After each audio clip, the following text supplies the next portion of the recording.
जैसा कि हमारे संविधान में सभी धर्म, जाति और वर्ग को समानता का अधिकार दिया गया है, लेकिन चादरा जिले के विश्वास नगर स्थित एक सरकारी स्कूल में इन अधिकारों का हनन होता हुआ देखा गया। जी हाँ, मैं आपको बता दूं कि चादरा जिले के विश्वास नगर में एक सरकारी स्कूल है जिसमें एक बच्चे को जाति सूचक शब्दों के साथ उसका नाम लिया जा रहा है। जी, बताया ये जा रहा है, परिजनों ने ये बताया है कि जो स्कूल में पढ़ने वाला उनका बच्चा है, नाबालिग छात्र को स्कूल के ही यतेंद्र हरि मोहन नाम का जो शिक्षक है वो उसके साथ जाति सूचक शब्दों का इस्तेमाल करता है। और इस वक्त मेरे साथ परिवार से लोग हैं, सीधे उनसे बातचीत करते हैं और जुड़ते हैं और पूरे मामले की जानकारी लेते हैं कि आखिर पूरा मामला क्या था और आखिर बच्चों को कब से इस स्कूल में प्रताड़ित किया जा रहा था।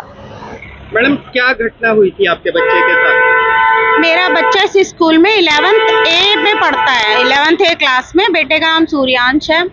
वो मतलब हमारी कास्ट को लेके टीचर टिप्पणी करते हैं जी। जो हरि मोहन जी थे वो 10th क्लास में उसके क्लास टीचर थे जी। और वो तब से उसको मतलब बोलते हैं कि भाई टीका लगा के नहीं आएगा और घड़ी पहनकर नहीं आएगा जी। ऐसे बोलते हैं उसको।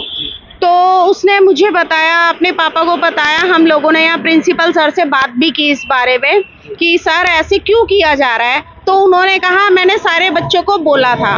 मैंने कहा सर सारे बच्चों को बोला था, लेकिन स्पेशली मेरे बच्चे को खड़ा करके क्यों कहा गया इस बात के लिए? जाति सूचक शब्द का भी प्रयोग? हाँ जी, उन्होंने कहा मैं सबको कह रहा हूँ कि टीका और घड़ी तो पहनकर कोई नहीं आएगा, स्पेशली तू SC है और मेरे सामने SC तो ऐसे पहनकर आएगा नहीं, घड़ी भी और टीका भी सिर्फ मैं पहनूंगा, ऐसे बोला उन्होंने।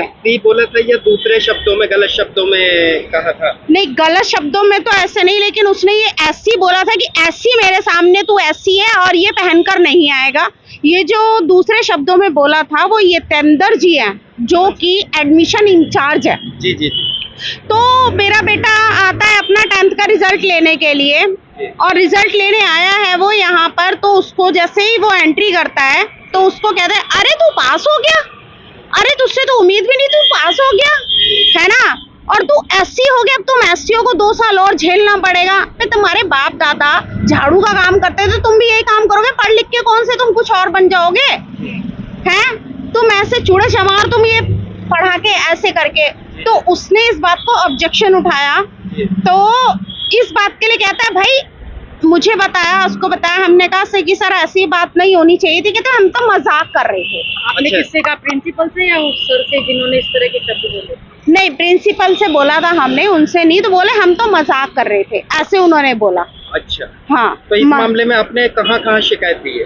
हमने SC में जो SC आयोग है उसमें भी दी है, हमने पुलिस आयोग में भी दी है, हमने ऊपर एजुकेशन डिपार्टमेंट में भी शिकायत दी है, LG हाउस में, PM हाउस में, हमने सब में शिकायत दी है। मेरे पति ने शिकायत डाली है। अच्छा, शिकायत दिए कितने दिन हो चुके हैं? शिकायत हमने 12 तारीख को दी थी जी। हाँ जी। कोई उस पे कार्रवाई हुई? अभी तक तो कोई कार्रवाई हुई नहीं है। और प्लस हमें पुलिस से यहाँ से थाने से कॉल आ रहे हैं, SHO जी कॉल कर रहे हैं कि भाई ये ना मामला शॉर्ट आउट करो, नहीं तो फिर मतलब एक प्रेशर डालने वाली बात है। थाने के SHO है? फर्स्ट बाजार थाने के SHO है। हाँ जी, उनका नाम रामकृष्ण बालकृष्ण कुछ ऐसे ही है। तो वो ऐसे प्रेशर डाल रहे हैं कि भाई शॉर्ट आउट करो इसको, और हमने उन टीचरों को डांट दिया है। लेकिन हमसे वो लिखत में कह रहे हैं, हमसे लिखत में कि भाई तुम लिख कर दो, हम कोई कार्रवाई नहीं चाहते, लेकिन उनसे उन्होंने कुछ लिखत में नहीं लिया है, कुछ नहीं लिया है। अब अगर हम वहाँ से वापस ले भी लेते हैं, कल को ये टीचर्स मेरे बच्चे पे या मेरे पति पे कोई भी आरोप लगा के कोई मुकदमा करते हैं, इसका जिम्मेदार कौन माना जाएगा? अच्छा, जैसा कि कहा जा रहा है कि आपके ऊपर भी कार्रवाई करने का धमकी दी जा रही है। जी, ये धमकी दी जा रही है कि अगर तुम यहाँ से नहीं वापस लेते हो कंप्लेंट तो मानहानि का दावा टीचर्स के मुकाबले वो करने के लिए तैयार की। टीचर्स कह रहे हैं कि हम करेंगे मानहानि का दावा मेरे पति के ऊपर, ऐसा हमें पुलिस वालों ने बताया। पूछा किस बिहाफ पे मानहानि का दावा करेंगे? ऐसा कुछ भी उन्होंने नहीं बताया। हमने क्वेश्चंस किए थे लेकिन उन्होंने कुछ नहीं हमें बताया। स्कूल प्रिंसिपल के साथ कोई बातचीत हो रही है आपकी? प्रिंसिपल सर से बात हुई थी, उन्होंने कहा जी बच्चे हैं, माफ कर दो, कोई बात नहीं, माफ कर दो, ऐसे बस वो ऐसे टालम टली कर रहे हैं। आप क्या चाहते हैं? तो विभागीय कार्रवाई चाहते हैं, या तो उन टीचर्स का यहाँ से ट्रांसफर कर दीजिए, नहीं तो फिर सस्पेंड कर दीजिए। जी। बस हमारा आपको एक क्या ही लगता कहना है, है। ये माफी योग्य है ये घटना? सर माफी योग्य तो ये है ही नहीं, क्योंकि आज को हमारे बच्चे के साथ है, कल को किसी और के बच्चे के साथ भी होगा। ऐसा तो नहीं कि हम ही इस कास्ट के हैं, ये स्कूल है ही बच्चों का, जी। उसमें हर कास्ट के बच्चे पढ़ते हैं, जी। लेकिन एक टीचर्स होने के नाते उनका ये बिहेवियर ये गलत है ना सर, जी। किसी भी बच्चे के साथ। चलो आज मेरे बच्चे के साथ कई बच्चों को वो बोलते भी हैं, मैंने कईयों से बात की, बेटा आपको भी बोलते, कहते हैं हाँ बोलते, लेकिन आंटी हम सामने नहीं बोलेंगे, क्योंकि कल को अभी 2 साल बच्चे हैं हमारे साथ, पता नहीं ये टीचर हमें पास होने भी देंगे कि नहीं। अच्छा, जिन बच्चों से आप कह रहे हैं कि और बच्चों को भी बोलते हैं, वो बच्चे भी क्या दलित समाज से ही आते हैं? हाँ जी, 2-3 दलित समाज से हैं और 2-3 इसके दोस्त भी हैं। जैसे बच्चे जी, दोस्तों के साथ खड़ा होता है तो ग्राउंड में बोल देते हैं, तो मैंने उसको कहा बेटा ऐसे बोलते हैं क्या टीचर इसको, बच्चे को? कहता हाँ आंटी हमारे सामने टीचर इसको ऐसे बोलते हैं। हमारे चैनल के माध्यम से एजुकेशन डायरेक्टर से आप क्या कहना चाहेंगे? सर सिर्फ मेरी यही कहना है कि ये टीचर्स यहाँ से या ट्रांसफर हो जाना चाहिए या फिर इन्हें सस्पेंड कर दीजिए। जी। अगर आप सस्पेंड नहीं कर सकते हैं तो प्लीज कृपा करके ये ट्रांसफर हो जाने चाहिए। आज को मेरे बच्चे के साथ है, कल को किसी के भी बच्चे के साथ ये हो सकता है। जैसा कि आपने सुना कि बच्चे के परिवार में जो उनकी माता है, उनका ये कहना था कि उनका बच्चा शाहदरा जिले के विश्वास नगर के स्कूल में 11वीं कक्षा में पढ़ता है और स्कूल के ही यतेंद्र हरिमोहन नाम के शिक्षक उनके बच्चे के साथ दलित कहकर उसको बुलाया करते थे।